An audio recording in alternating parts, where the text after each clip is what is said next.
Hi, my name is Callie Gardner. This is my final assignment, my signature assignment for the philosophy of education in my TEL 111 class.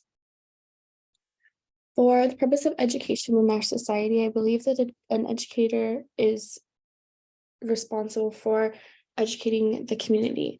Along with this, you're bringing up the students in the younger generation to become the new workforce that is basically going to be replacing us.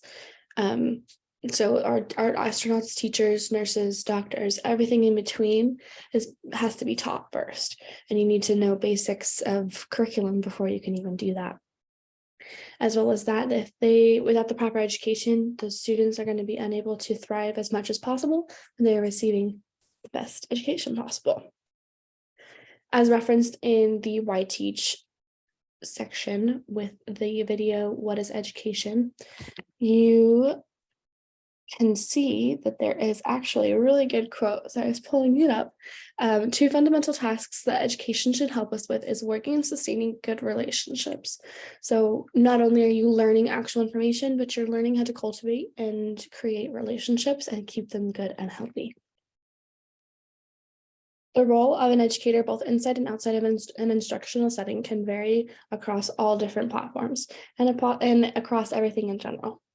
So mentioned in the module about the student and teacher role in society, especially in modern day, teachers can come from a number of different backgrounds just as well as students can. So they can come from poverty, they can be a part of the LGBTQ plus community, and they can have endured so many different things. The role of an educator is to teach. It's to educate. That's first and foremost the point of a teacher.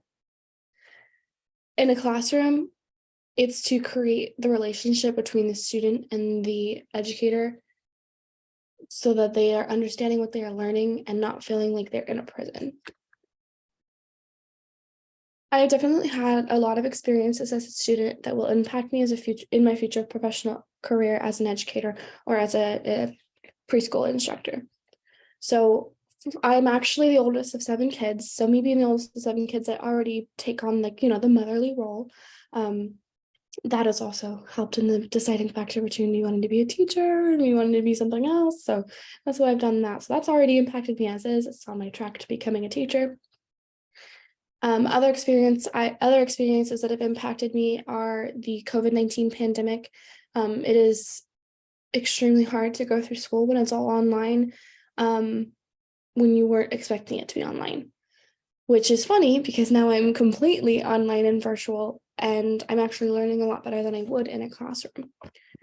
Along with everything being virtual for my classrooms during the COVID-19 pandemic, I also missed majority of my junior year and about half of my senior year, just being online but not feeling connected. There's a difference between being virtual and just going through your homework and doing what you're supposed to do and being connected to your classes and understanding why you're having to take those classes and understand your courses and modules. 3 qualities that I believe an effective teacher should have, everybody should have, is communication, transparency, and empathy. These 3 things go hand in hand. You can't have one without the other. And I can further develop myself and develop these 3 qualities within myself by kind of just checking my own self and my attitude and my communication skills. With my brother, my mom, my fiance, it's all talking communication. It's the what, why scenario. What's going on? What can we do about it? And why is it happening? As well as I feel this way. This is what you're doing that makes me feel this way. I need this from you. Being clear, concise, and transparent about what you're communicating to somebody can create empathy when hearing both sides of a story. When you're hearing both sides of a story, you are completely informed and understanding of the situation, and you're able to clearly communicate with another person and cultivate those positive relationships as mentioned in the first question. My purpose in wanting to be an educator goes hand in hand with the role of education in our society. I want to create that new generation, and I want students to feel like school is not something they just have to go to. I want them to be excited about learning. I want them to come to school and enjoy learning. It shouldn't feel like a prison. It shouldn't feel like it's something that it's a chore. It shouldn't be a chore. It's supposed to be exciting.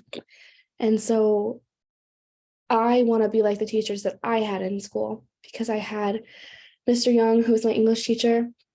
He was amazing, and he came from a wealthy background, but was going through a lot of different things in his life. And he and I were able to connect over the death of my brother. He had lost his mother in the same year. So he was a teacher I became really close with. Within high school, I didn't ever really have any really, really bad teachers, minus one of them, but that's not a conversation for this. But I want to make sure people had the same experience or similar experience than what I had, because I enjoyed going to school. And I was sad when I graduated because I didn't quite know what I wanted to do yet. And I'm glad that I'm in school now, and that's my purpose, is I want people to have the experience that I had, because I had a very great experience with education and high school. And all my grades in general. Based on my research in this class, I would change schools in the field of education in the next 50 years by having more inclusivity. As we could see with the poverty and LGBTQ plus communities, as well as the immigrant communities, teachers are not prepared. They're not prepared for the modern day issue. And there are so many different modern day issues, but in a whole, the modern being the issue, teachers don't know how to connect with their students, especially when they come from very traditional backgrounds. They're not as likely to have an open mind about the LGBTQ plus community. When it comes about poverty, there's only so much a teacher can do to help that student, and it hurts. It hurts them mentally, physically, because they cannot help that child more than them being in the classroom.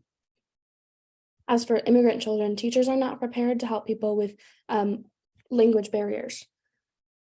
I personally have had an experience recently where there is a language barrier between me and a coworker, and I'm a leader role in my job, and so it's really hard for me to get across what I'm trying to get across without coming off as rude in English, because English is not her first language.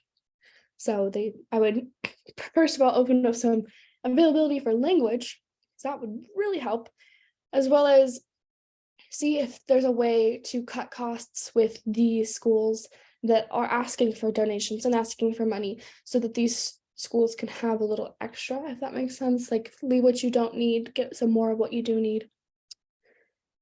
Based on what I've learned in class, as well as my own experiences going into that, my philosophy of education. My philosophy of education is to connect with students by being clear, concise, and empathetic, kind, courageous, and making sure that they understand that they are not here to just sit. They're here to learn. By doing these things, my students can become great learners, and I can become a great teacher. That is all that I have. Thank you so much.